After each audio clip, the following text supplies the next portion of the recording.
बच्चों, आप सभी का फिर से बहुत स्वागत है क्लास 6 विज्ञान की नई पाठ्य पुस्तक जिज्ञासा के 12वें और अंतिम अध्याय में। इस अध्याय का नाम है पृथ्वी से परे, बियॉन्ड अर्थ। आज के इस सेशन में हम इस अध्याय को बहुत ही समराइज करके संक्षेप में पढ़ेंगे और इस अध्याय में जो दिए गए खास खास पॉइंट्स हैं उसे जानने का प्रयास करेंगे। इस अध्याय में हम आकाशीय पिंडों, अनेक प्रकार के तारामंडलों, सौर परिवार, ग्रह, उपग्रह और ब्रह्मांड के बारे में पढ़ेंगे। इससे पहले के सभी वीडियो लेसन्स ऑलरेडी अपलोड हो चुके हैं। आप इसके लिए हमारे चैनल के प्लेलिस्ट में जाएं या फिर आप इस वीडियो के डिस्क्रिप्शन में जाएं, आपको वहां पे इसका प्लेलिस्ट मिल जाएगा। तो इससे पहले के सभी वीडियो लेसन्स आप वहां पे जाकर देख सकते हैं। और आइए शुरू करते हैं आज का ये सेशन। बच्चों, आपने भी कभी खुले आसमान को रात्रि के समय देखा होगा।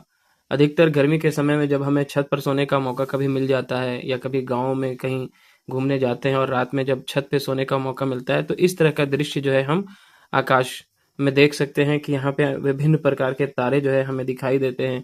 कुछ अधिक चमकीले होते हैं तो कुछ में उतनी रोशनी नहीं होती हुई प्रतीत होती है, और कुछ कुछ तारों को अगर हम ध्यान से देखते हैं तो उनमें कुछ पैटर्न भी बनता हुआ दिखाई देता है। तो आइए पाठ का आरंभ जो है तारे और तारामंडल यानी कि स्टार्स एंड कॉन्स्टलेशंस से करते हैं। और यहाँ पे एक जिज्ञासा है मन में कि क्या हम केवल मनोरंजन के लिए तारों के पैटर्नों की पहचान करते हैं या फिर इनका कोई उपयोग भी है। तो बच्चों, हमें रात्रि आकाश में अनेक तारे दिखाई देते हैं। कुछ तारे चमकीले होते हैं और कुछ धुंधले होते हैं। तारे स्वयं के प्रकाश से चमकते हैं, इनमें खुद का प्रकाश होता है। कुछ तारों के समूह ऐसे पैटर्न बनाते हुए प्रतीत होते हैं जिनकी आकृतियां कुछ जानी पहचानी वस्तुओं से मिलती जुलती होती हैं। बहुत समय पहले जब रात्रि आकाश का अवलोकन हमारे पूर्वजों का एक प्रमुख मनोरंजन साधन था, उन्होंने तारों के इन पैटर्नों की पहचान जंतुओं, वस्तुओं अथवा कहानियों के पात्रों के रूप में की। अनेक सभ्यताओं में पैटर्न के नाम उनकी अपनी कहानियों पर आधारित थे। इन काल्पनिक आकृतियों ने आकाश में तारों को पहचानने में उनकी सहायता की। तारों और उनके पैटर्न की पहचान प्राचीन काल में यात्रियों के लिए एक उपयोगी कौशल था।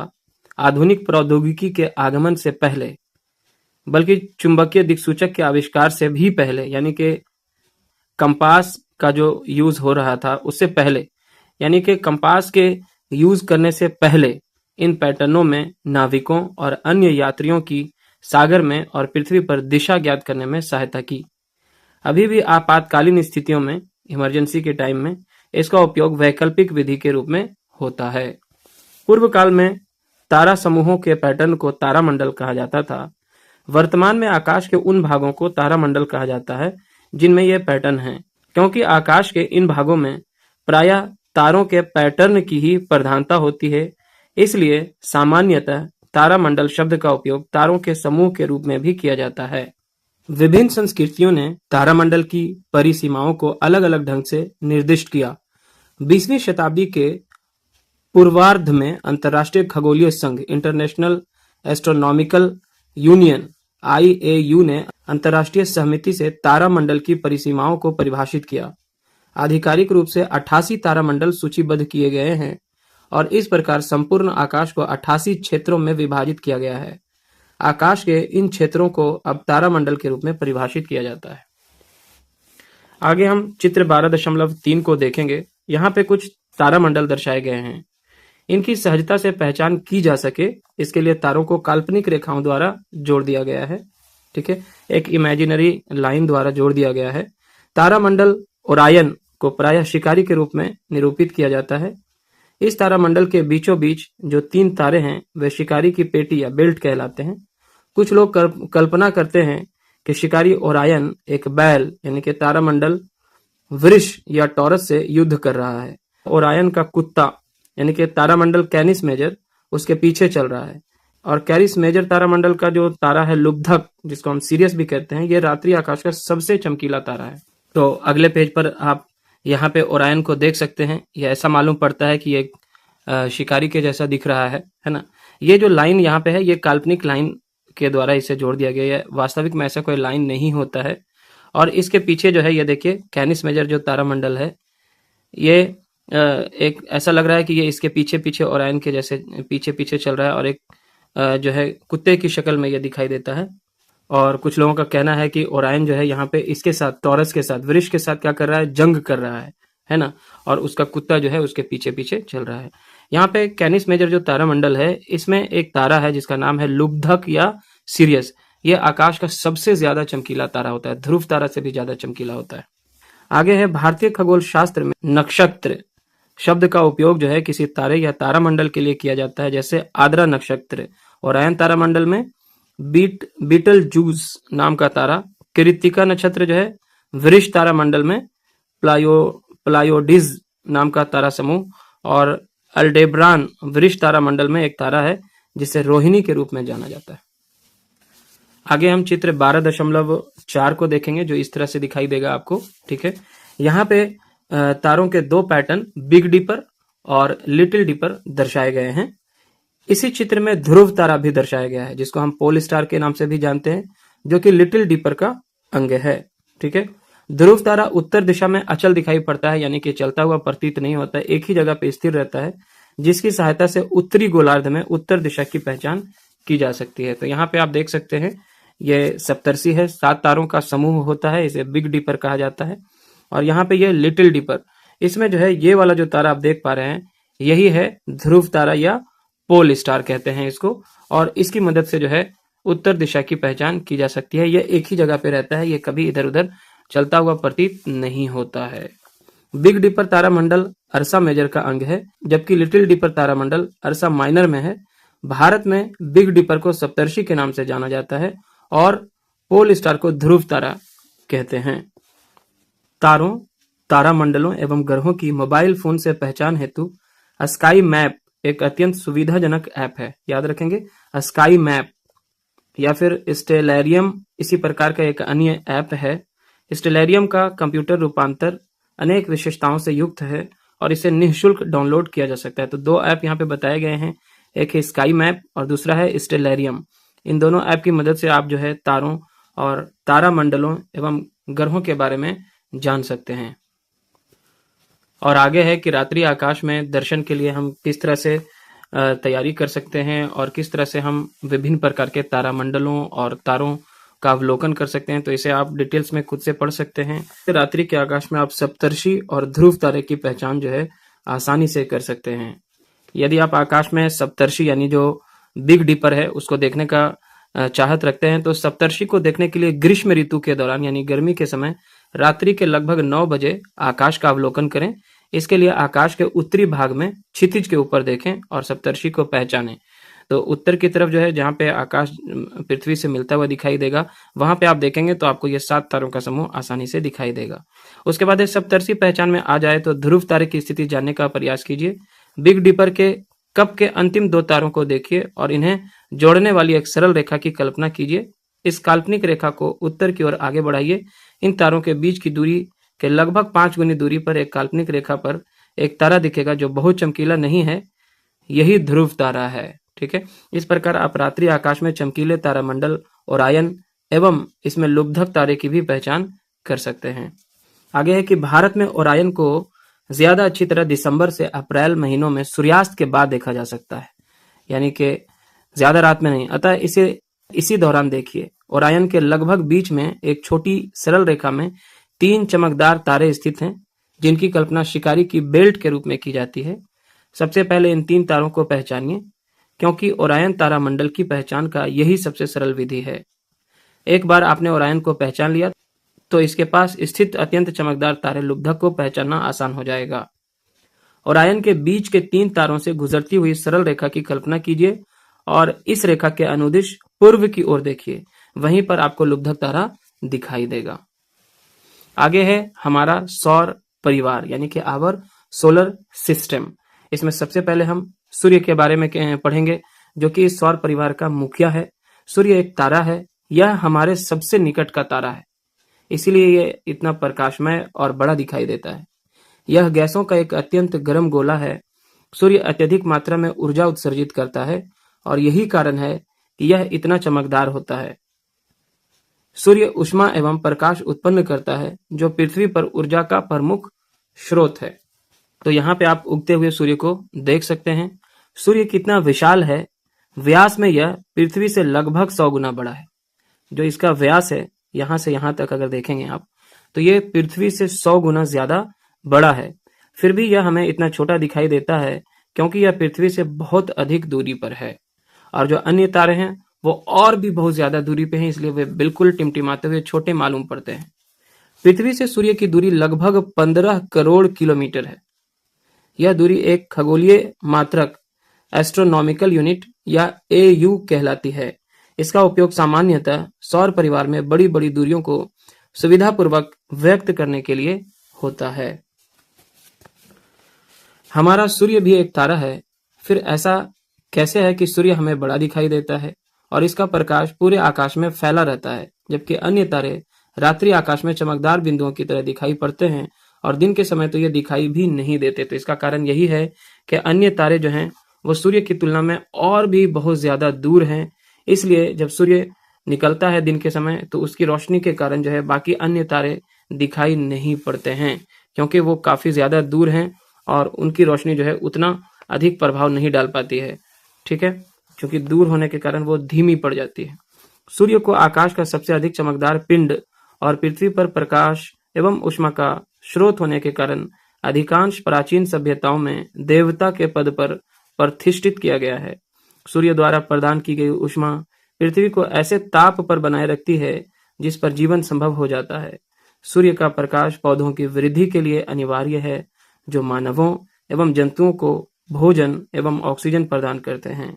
सूर्य जलवायु, ऋतुओं, मौसम, जल चक्र एवं पवन का कारण है, जो पृथ्वी पर जीवन के संपोषण के लिए महत्वपूर्ण है। अन्य तारों की तुलना में सूर्य हमारे बहुत समीप है, इसलिए यह अन्य तारों की तुलना में बहुत बड़ा दिखता है। सूर्य के अतिरिक्त अन्य सभी तारे हमसे बहुत अधिक दूरी पे हैं। वे बिंदुओं जैसे दिखाई देते हैं, यद्यपि इनमें से अनेक तारे सूर्य की तुलना में बहुत बड़े हैं। दिन के समय सूर्य की चमक के कारण अन्य तारों को देख पाना संभव नहीं हो पाता है। और बच्चों, सूर्य के बाद हमारे सबसे अधिक निकट का तारा प्रोक्सिमा सेंटाउरी है, जो लगभग 2,69,000 AU की दूरी पर स्थित है। इसका तात्पर्य है कि इसकी दूरी सूर्य से हमारी दूरी की लगभग 2,69,000 गुना है। क्या आकाश में केवल तारे ही विद्यमान हैं या फिर अन्य पिंड भी हैं जिनकी ओर अभी तक हमारा ध्यान गया ही नहीं है? तो बच्चों, आकाश में अन्य अनेक पिंड विद्यमान हैं। इनमें से कुछ पिंडों के साथ हमारी पृथ्वी और सूर्य मिलकर सौर परिवार निर्मित करते हैं। इनमें से अधिकांश जो पिंड हैं वो सूर्य के चारों ओर घूमते हैं। किसी पिंड का सूर्य के चारों ओर घूमना परिक्रमण या रिवॉल्यूशन कहलाता है। और आगे है ग्रह यानी कि प्लैनेट्स। ग्रह एक विशाल और लगभग गोलाकार पिंड होता है जो सूर्य की परिक्रमा करता है। हमारा पृथ्वी भी एक ग्रह है क्योंकि यह सूर्य के चारों ओर घूमती है। आगे हम चित्र संख्या 12.7 में देखेंगे। सूर्य की एक परिक्रमा पूरी करने में पृथ्वी को लगभग 1 वर्ष का समय लगता है। पृथ्वी की ही तरह अन्य ग्रह भी हैं जो सूर्य की परिक्रमा करते हैं। सूर्य की परिक्रमा करने के साथ साथ पृथ्वी अपने अक्ष पर यानी कि अपने एक्सिस पर भी घूर्णन करती है, रोटेशन करती है। अपने अक्ष पर एक बार पूरा घूम जाने में पृथ्वी को लगभग 24 घंटे का समय लगता है, यानी एक दिन का समय लगता है, जो एक दिन कहलाता है। पृथ्वी की तरह ही अन्य ग्रह भी सूर्य की परिक्रमा करने के साथ साथ अपने अपने अक्ष पर घूर्णन करते हैं। इस विषय में और अधिक ज्ञान आप अगली कक्षा में प्राप्त करेंगे। आगे है सूर्य से बढ़ते क्रम में सौर परिवार के 8 ग्रह हैं। पहला जो है सबसे नजदीक जो सूर्य के है वो है बुध, जिसको हम मरकरी कहते हैं। उसके बाद है शुक्र यानी कि वीनस, फिर है पृथ्वी यानी कि अर्थ, मंगल जिसे हम मार्स कहते हैं, उसके बाद है बृहस्पति जिसे हम जुपिटर कहते हैं, उसके बाद है शनि यानी कि सैटर्न, और उसके बाद है यूरेनस जिसको हम अरुण भी कहते हैं, एवं वरुण जिसे हम नेपच्यून कहते हैं। सूर्य के सबसे निकट के 4 आंतरिक ग्रह हैं बुध, शुक्र, पृथ्वी एवं मंगल। ये चारों आकार में छोटे हैं। इनकी सतह ठोस और चट्टानी है। तो यहाँ पे आप सूर्य का परिक्रमा करते हुए 8 जो ग्रह है उसे देख सकते हैं, जिसका नाम अभी अभी हमने लिया। तो यहाँ पे ये सारे ग्रहों के नाम फिर से यहाँ पे आप देख सकते हैं। आगे शुक्र ग्रह जो प्रायः भोर और संध्या के समय चमकता हुआ दिखाई देता है, अतः इसे सामान्यतः भोर का तारा या संध्या का तारा कहा जाता है। याद रखेंगे, भोर का तारा या संध्या का तारा किसे कहेंगे? शुक्र ग्रह को। हालांकि यह तारा नहीं है। मंगल को लाल ग्रह कहा जाता है क्योंकि यह लाल रंग का दिखाई पड़ता है। इसका कारण यह है कि मंगल ग्रह की मृदा का रंग यानी मिट्टी का रंग लाल है। आगे है, पृथ्वी की सतह का एक बड़ा भाग पानी से ढका है, इसलिए अंतरिक्ष से यह नीले रंग की दिखाई देती है। इस कारण पृथ्वी को नीला ग्रह भी कहा जाता है। सबसे बाहर के 4 ग्रह हैं बृहस्पति, शनि, यूरेनस एवं वरुण। पृथ्वी की तुलना में यह बहुत बड़े हैं और अधिकांशतः गैसों से बने हैं। इन विशाल गैसीय ग्रहों के चारों ओर विशाल, चपटी, वलयाकार संरचनाएं हैं जो धूल एवं शैल पदार्थों से बनी हैं। ग्रह अपनी अधिकांश ऊर्जा सूर्य से प्राप्त करते हैं, अतः जो ग्रह सूर्य से जितनी अधिक दूरी पर होता है, सामान्यतः वह ग्रह उतना ही अधिक ठंडा होता है। किसी ग्रह पर यदि वायुमंडल होता है तो वह ऊष्मा को बाहर जाने से रोक सकता है, जिसके कारण उस ग्रह के ताप में बड़ा परिवर्तन आ सकता है। इसी कारण से शुक्र ग्रह बुध ग्रह की तुलना में सूर्य से अधिक दूरी पर होने के बाद भी उससे अधिक गर्म होता है। और बच्चों, प्लूटो नाम का एक अन्य पिंड भी है जो वरुण ग्रह की तुलना में दूर अवस्थित है और सूर्य की परिक्रमा कर रहा है। इसका आकार पृथ्वी के चंद्रमा के आकार से भी छोटा है। जब इसकी खोज हुई थी तो इसे सौर परिवार का एक ग्रह कहा गया था, किंतु बाद में जब उसके जैसे अन्य छोटे छोटे पिंडों की खोज हुई तो अंतर्राष्ट्रीय खगोलीय संघ यानी कि IAU ने 2006 में किसी पिंड को ग्रह कहलाने के लिए आवश्यक शर्तों को पुनर्परिभाषित किया। इस परिभाषा के अनुसार प्लूटो सहित इन छोटे पिंडों को अब वामन ग्रह कहा जाता है। ग्रहों में सबसे आसान शुक्र ग्रह को पहचानना होता है क्योंकि यह बहुत चमकदार है। सूर्य और चंद्रमा के बाद शुक्र ग्रह आकाश का सबसे अधिक चमकदार पिंड है। बुध, मंगल, बृहस्पति एवं शनि को भी बिना किसी प्रकाशिक उपकरण की सहायता से देखा जा सकता है। ये ग्रह इतनी अधिक दूरी पर हैं कि तारों की तरह ही चमकते हुए बिंदुओं जैसे दिखाई पड़ते हैं। फिर इन ग्रहों और तारों में भेद कैसे करते हैं? ग्रहों के विपरीत तारे अधिक टिमटिमाते हुए प्रतीत होते हैं। और बच्चों, अगर आप शुक्र ग्रह को आकाश में देखना चाहते हैं, जिसे संध्या का तारा या भोर का तारा कहा जाता है, अगर आप भोर के समय इसे देख रहे हैं तो सूर्योदय से पहले पूर्व दिशा में देखिए, और जब आप संध्या के समय में इसे देख रहे हैं तो सूर्यास्त के पश्चात पश्चिम दिशा में देखिए। ठीक है। आकाश के कुछ पिंडों को बिना किसी सहायता के केवल आंखों से देखा तो जा सकता है, किंतु द्विनेत्री दूरबीन, जिसको बाइनोक्यूलर अथवा दूरदर्शक टेलीस्कोप नामक यंत्र का उपयोग करने से ये अधिक चमकदार और बड़े दिखाई देने लगते हैं। दूरदर्शक यंत्र ऐसे अनेक धुंधले पिंडों को देखने में भी हमारी सहायता करता है, जो बिना किसी उपकरण के केवल आंखों द्वारा दिखाई नहीं देते हैं। आगे है प्राकृतिक उपग्रह। ग्रहों की परिक्रमा करने वाले पिंडों को सामान्यतः उपग्रह या सैटेलाइट कहा जाता है। वे आकार में ग्रहों की तुलना में छोटे होते हैं। ग्रहों के प्राकृतिक उपग्रहों को चंद्रमा या मून कहा जाता है। पृथ्वी का एक चंद्रमा है, जबकि मंगल के 2 चंद्रमा हैं। बृहस्पति, शनि, यूरेनस एवं वरुण ग्रहों के कई चंद्रमा हैं।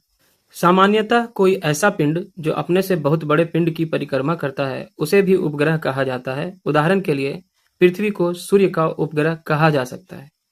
और बच्चों, चंद्रमा जो है पृथ्वी से लगभग 3,84,000 किलोमीटर की दूरी पर है। अब आइए चंद्रमा के बारे में कुछ और बातें जानते हैं।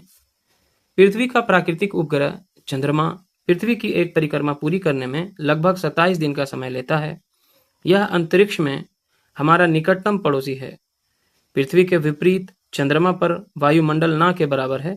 पृथ्वी की तुलना में चंद्रमा कितना बड़ा है? चंद्रमा का व्यास पृथ्वी के व्यास का लगभग 1/4 है।